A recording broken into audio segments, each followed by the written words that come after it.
जय श्री कृष्णा। राधे राधे। आज आषाढ़ माह के शुक्ल पक्ष की तृतीया तिथि है और विनायक चौथ का व्रत आज ही रखा जाएगा। तो इस पावन अवसर पर अपने सुनते हैं विनायक चौथ की कहानी। विनायक चौथ का व्रत रखने वाले सारे गणेश भक्त इस कथा को श्रद्धा भाव से पूरा सुने और ज़्यादा से ज़्यादा जो भक्तजन विनायक चौथ का व्रत रखते हैं उन व्रतियों में शेयर करें। भगवान गणेश जी की अनुकंपा आप पर हमेशा बनी रहे, जिससे आपके सारे मनोरथ पूर्ण हों और आपका जीवन खुशियों से भरा रहे। तो गणेश जी का ध्यान करते हुए कहिए, गणेश जी महाराज की जय हो, पार्वती माता की जय हो, भोले शंकर की जय हो, भगवान कार्तिकेय की जय हो, हमारे इष्ट देव और कुल देव की जय हो। तो सारे श्रोताजन मेरा भक्ति चैनल को सब्सक्राइब जरूर करें। एक समय की बात है कि भगवान शिव और माता पार्वती जी सैर करते हुए नर्मदा नदी के तट पर आ पहुँचे।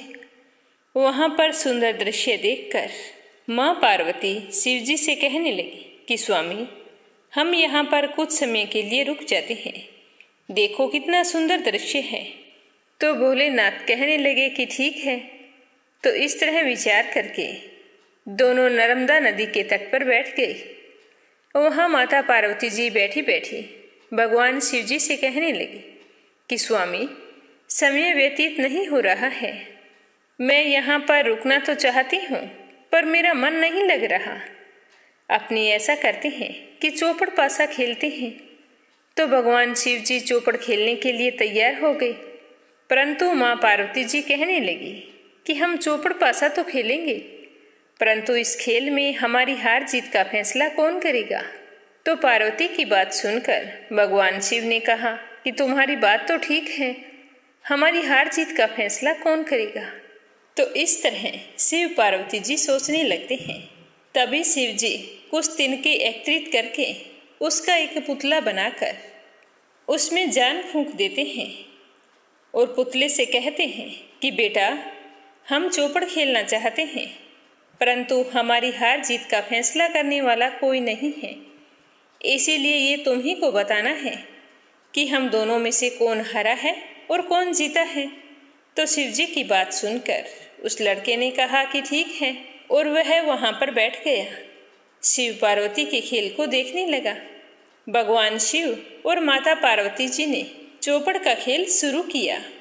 यह खेल 3 बार खेला गया और संयोग से तीनों बार माता पार्वती की ही जीत हुई। खेल समाप्त होने के बाद बालक से पूछा कि बेटा बताओ, हम दोनों में से कौन हारा है और कौन जीता है। तो बालक ने कहा कि महादेव जी जीते हैं। तो यह सुनते ही माता पार्वती को गुस्सा आ गया और वह अपने गुस्से के चलते उस बालक को लंगड़ा होने का और कीचड़ में पड़े रहने का श्राप दे दिया। बालक ने माता पार्वती जी से माफ़ी भी मांगी और कहा कि हे माता, मुझसे अज्ञानतावश ऐसा हुआ है, मैंने किसी द्वेष भाव में ऐसा नहीं किया, आप मुझे माफ़ कर दीजिए। बालक बार बार क्षमा मांगता रहा, लेकिन पार्वती माता ने उसे क्षमा नहीं किया। तो पार्वती माता का गुस्सा देखकर भगवान भोले शंकर ने कहा कि इसको तो हमने ही बनाया और हम ही ने इसके अंदर प्राण डाले। पार्वती, इस धरती पर इस बालक का कोई नहीं है, हम ही इसके माँ बाप हैं और तुम इसको इस तरह की सजा दे रही हो। माँ को कभी भी अपने बेटे से नाराज नहीं होना चाहिए। तो भगवान भोले शंकर के कहने पर माता पार्वती जी कहने लगी कि मैंने श्राप दे दिया है, वो तो मिथ्या नहीं होगा, लेकिन यहाँ पर गणेश पूजन के लिए नाग कन्याएं आएंगी, तुम उनके कहे अनुसार गणेश व्रत करना। अगर तुम ऐसा करोगे तो तुम मुझे प्राप्त कर लोगे। ऐसा कहकर माता पार्वती जी भगवान शिव के साथ कैलाश पर्वत पर चली गई। वह बालक 1 वर्ष तक लंगड़ा होकर उसी कीचड़ में पड़ा रहा, नाना प्रकार के कष्टों को सहता रहा। ठीक 1 वर्ष के बाद उस स्थान पर नाग कन्याएं आई। तब वह बालक उस कीचड़ से बड़ी मुश्किल से निकलकर उन कन्याओं के पास पहुंचा जब नाग कन्याओं ने उस बालक की इतनी दुर्दशा देखी तो उन्हें बड़ी ही दया आई और वे पूछने लगे कि तुम्हारी ये हालत कैसे हुई है। तब उस बालक ने उन कन्याओं को सारी बात बताते हुए कहा कि मुझे तो पार्वती माता ने श्राप दिया है और श्राप के कारण ही 1 साल हो गया है लंगड़ा होकर कीचड़ में पड़ा हूँ और नाना प्रकार के कष्टों को भोग रहा हूँ। अगर आप मुझे श्री गणेश के व्रत की विधि बता दो तो मुझे इस संकट से छुटकारा मिल सकता है। तो उन कन्याओं ने कहा कि तुम आज ही से शुरू करके 21 दिन तक लगातार गणेश जी का व्रत करो और पूजन करो। ऐसा करने से गणेश जी भगवान बहुत ही जल्द तुम पर प्रसन्न हो जाएंगे और तुम्हारी सारी समस्याओं को हर लेंगे। तो यह सुनकर वह बालक बहुत ही खुश हुआ और फिर उसी दिन गणेश जी भगवान का व्रत और पूजन किया, क्योंकि उस दिन शुक्ल पक्ष की चतुर्थी तिथि थी। उसके बाद वह 21 दिन तक लगातार गणेश जी का व्रत करता रहा और जो कुछ भी बन पड़ता उससे विधि पूर्वक गणेश जी भगवान की पूजा करता था। तो उसकी श्रद्धा भक्ति देखकर गणेश जी भगवान बहुत ही प्रसन्न हुए और उन्होंने बालक से कहा कि हे बालक, मैं तुम्हारी श्रद्धा भक्ति और पूजा पाठ से बहुत ही प्रसन्न हूँ। तुम जो चाहे वरदान मांग।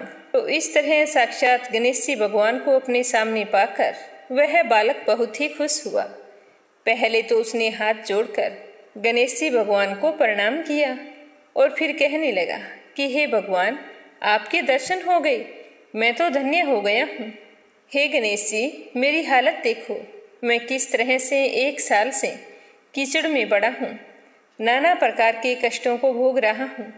हे विनायक जी, अगर आप मुझ पर सच में प्रसन्न हैं तो मुझे इतनी शक्ति दीजिए कि मैं बिल्कुल ठीक होकर अपने पैरों पर चलूं और चलकर कैलाश पर्वत पर जाकर अपने माता पिता के दर्शन करूं और वो भी मुझे देखकर प्रसन्न हों। तो बालक की बात सुनकर गणेश जी भगवान ने कहा कि जैसा तुम चाहते हो वैसा ही होगा। इस तरह वरदान देकर गणेश जी अंतर्ध्यान हो गए। अब बालक ने देखा कि उसके हाथ पांव सकुशल है और उसके ऊपर कहीं भी कीचड़ का कोई निशान नहीं है। तो वह बहुत ही खुश हुआ और भगवान गणेश का धन्यवाद करते हुए कैलाश पर्वत की ओर रवाना हो गया। चलते चलते कैलाश पर्वत पर जा पहुंचा और वहां जाकर माता गौरी और भगवान गणेश को प्रणाम किया। तो उसे सकुशल देखकर शिव जी को बड़ी ही हैरानी हुई और पूछने लगे कि बालक, ऐसा कौन सा चमत्कार हो गया जो तुम बिल्कुल ठीक हो गए हो। तो भगवान शिव की बात सुनकर उस बालक ने गणेश पूजन और व्रत की सारी कथा भगवान शिव को कह सुनाई। तो यह सुनकर शिव जी भगवान बहुत ही खुश हुए और सोचने लगे कि जिस दिन चौपड़ खेल कर आए थे उसी दिन से पार्वती मुझसे विमुख हो गई है, क्योंकि मैंने उस बालक को श्राप देने के लिए इन्हें काफी भला बुरा कहा था, पर इन्हें मनाना तो होगा। देवी के रुष्ट होने पर भगवान शिव जी भी बड़े परेशान रहते थे। अब उस बालक के बताए अनुसार शिव जी ने भी 21 दिनों तक श्री गणेश का व्रत किया। तो व्रत के प्रभाव से गणेश जी भगवान प्रसन्न हुए और माता पार्वती के मन से जो भगवान शिव के लिए नाराजगी थी वो सारी की सारी दूर कर दी। तो पार्वती जी तो भगवान शिव से मिलने के लिए व्याकुल हो उठी और वह आकर कहने लगी कि स्वामी, मुझे माफ़ कर दीजिए, इतनी बड़ी बात नहीं थी जितना मैंने आपसे गुस्सा किया था, क्योंकि उस समय मैं ही गलत थी कि एक माँ होकर अपने ही बच्चे को श्राप दिया। तो पार्वती माता को खुश देखकर शिव जी बहुत ही प्रसन्न हुए और माता पार्वती जी से कहने लगी कि हे पार्वती, यह सब कुछ तो गणेश व्रत का प्रभाव है। मैंने तुम्हें मनाने के लिए 21 दिन तक गणेश जी की पूजा की है, तभी आपके मन से जो मेरे लिए नाराजगी थी वो दूर हो पाई है। तो यह सुनकर पार्वती माता कहने लगी कि हे स्वामी, आप भी मुझे गणेश व्रत की विधि और विधान बतलाइए, मैं भी इस व्रत को करना चाहती हूँ। तो भगवान बोले शंकर कहने लगे कि तुम इस व्रत को क्यों करना चाहती हो। तो पार्वती माता कहने लगी कि कितना समय बीत गया है। मैं अपने पुत्र कार्तिकेय से नहीं मिल पाई हूँ, वो भी मुझसे नाराज है। जब हमने पृथ्वी की परिक्रमा करने के लिए गणेश जी को विजयी बताया था तो कार्तिकेय उस दिन वहाँ से नाराज होकर चला गया था। आज मैं उससे मिलने के लिए बहुत ही बेचैन हो रही हूँ। तो पार्वती की बात सुनकर भगवान बोले शंकर ने गणेश व्रत की सारी विधि पार्वती जी को बता दी।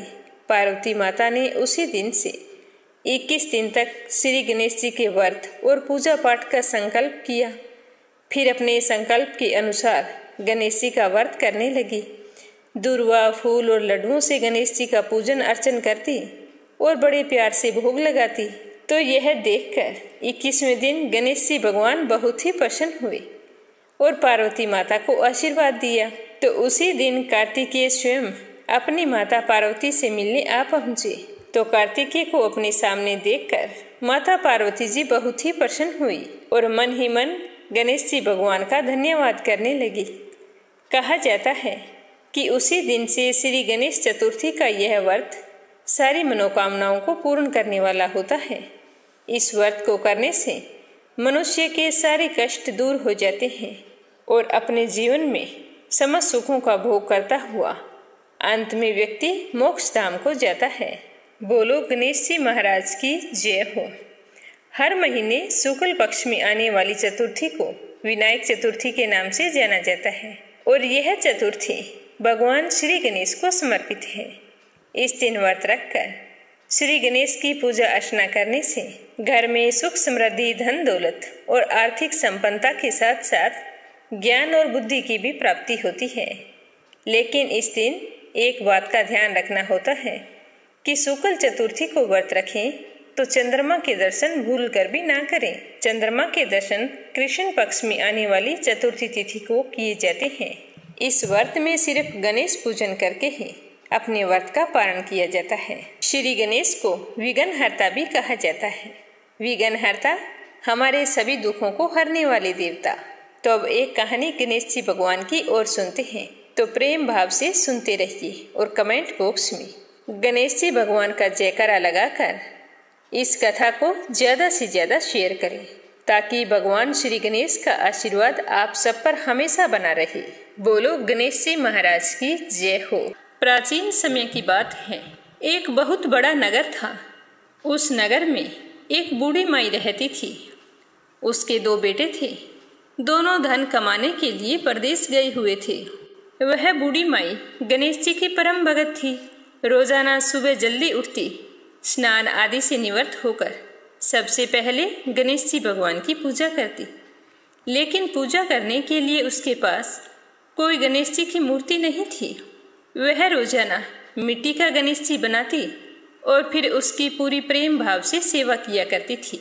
मिट्टी के गणेश जी को पहले नहलाती, फिर सिंदूर से तिलक करती, दुर्वा घास अर्पित करती और दोनों हाथ जोड़कर कहती कि हे गणेश जी भगवान, परदेश गए मेरे बेटे जल्द से जल्द खूब सारा धन कमाकर लौट आए। वह बुढ़िया बेचारी भोली भाली थी। जब वो मिट्टी के गणेश जी को स्नान करवाती तो वह पानी के साथ बहने लगता और जब तक पूजा पाठ समाप्त करती तो वह मिट्टी के ढेले की तरह बन जाता। तो यह देखकर बूढ़ी माई को बहुत ही दुख होता था। अगले दिन फिर रीझ लगाकर गणेश जी की मूर्ति बनाती, पर वो तो मिट्टी की होती तो वह गल जाती। तो एक बार उस बूढ़ी माई के पड़ोस में एक साहूकार का मकान बन रहा था। तो वो वहां जाकर मिस्त्री से कहने लगी कि मिस्त्री जी, मुझे पत्थर का गणेश जी बना दो। मैं गणेश जी की रोजाना पूजा करती हूँ, पर वो तो मिट्टी का होता है। जब उसे स्नान करवाती हूँ तो वह तो मिट्टी का ढेला बन जाता है। तो यह सुनकर मिस्त्री और मजदूर हंसने लगे।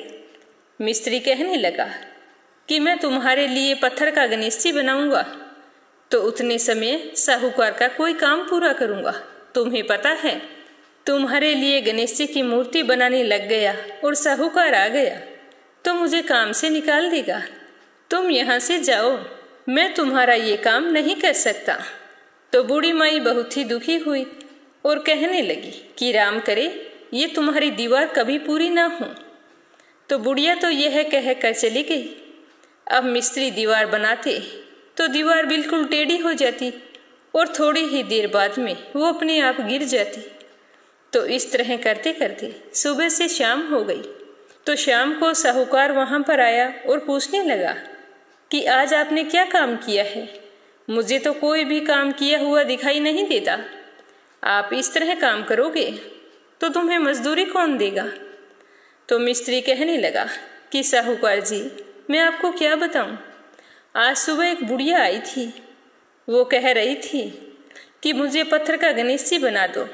मैं मिट्टी के गणेश जी की पूजा करती हूँ जो पानी के साथ बह जाता है। मैंने कहा कि मेरे पास समय नहीं है और किसी दिन आना, तो उसे तो गुस्सा आ गया। वो कहने लगी कि राम करे तुम्हारी दीवार कभी पूरी ना हो, तभी से ये दीवार सीधी नहीं बन रही है। हम कितनी कोशिश कर रहे हैं, दीवार बनाते हैं, पहले ये टेढ़ी हो जाती है और उसके बाद ये गिर जाती है। तो मिस्त्री की बात सुनकर साहूकार कहने लगा कि जो कोई गणेश जी को नहीं मनाता है उसके साथ यही सब कुछ होता है। यह तो गणेश जी का किया धरा है। तो साहूकार वहाँ से चलकर बुढ़िया के घर गई और बुढ़िया को प्रणाम करके कहने लगे कि माई, मैं तुम्हें सोने का गणेश जी बनवा दूंगा, पर आप गणेश जी भगवान से कहो कि मेरा मकान जल्दी से पूरा हो जाए। हे माई, आज सुबह तुम क्या कहकर आई थी? उसके बाद तो एक दीवार भी पूरी नहीं हुई। अगर इसी तरह चलता रहा तो मेरा मकान कैसे पूरा होगा? तो यह सुनकर बूढ़ी माई बहुत ही खुश हुई और कहने लगी कि बेटा, ऐसी कोई बात नहीं है, तुम्हारा मकान बहुत ही जल्द पूरा होगा। तुम अब जाओ और गणेश जी का चमत्कार देखो। तो जैसे ही साहूकार बुढ़िया से मिलकर मिस्त्री के पास आया तो देखा कि दीवार तो सारी की सारी बनी हुई है। तो यह देखकर साहूकार और मिस्त्री मजदूर सारे बहुत ही हैरान हुए और जोर जोर से गणेश जी भगवान का जयकारा लगाने लगे। दूसरे दिन से मकान का कार्य जोरों शोरों से शुरू हो गया और थोड़े ही समय में साहूकार का मकान बनकर तैयार हो गया। तो साहूकार ने मकान का उद्घाटन किया तो सबसे पहला निमंत्रण पत्र बुढ़िया माई को दिया और कहा कि हे माई, आपको जरूर आना है। आप तो मेरी माताजी हो, मैं तुम्हारा इंतजार करूँगा। तो उद्घाटन के दिन बुढ़िया साहूकार के घर गई तो साहूकार बूढ़ी माई को देखकर बहुत ही खुश हुआ और बूढ़ी माई की खूब आवभगत की। उसके बाद बूढ़ी माई को पहनने के लिए सुंदर सुंदर वस्त्र दिए और जिस तरह से कहा था गणेश जी की सोने की बनाई हुई मूर्ति दी और साथ में एक माला, एक पीतल का दीपक, तांबे का लोटा और एक पीतल की घंटी देते हुए कहा कि माँ, आपकी वजह से ही आज मेरा ये मकान पूरा हुआ है और मैं बहुत ही खुश हूँ। अगर तुम्हें कभी कोई चीज़ की ज़रूरत हो तो मुझसे निसंकोच कह सकती हो, मैं तुम्हारे बेटे जैसा हूँ। यह कहकर साहूकार ने बूढ़ी माई के चरण स्पर्श किए तो बुढ़िया माई आशीर्वाद देती हुई कहने लगी कि बेटा, खूब फलो फूलो, खूब तरक्की करो। यह सब कुछ मैंने नहीं, मेरे गणेश जी भगवान ने किया है। मुझे तो बस अब और कुछ नहीं चाहिए।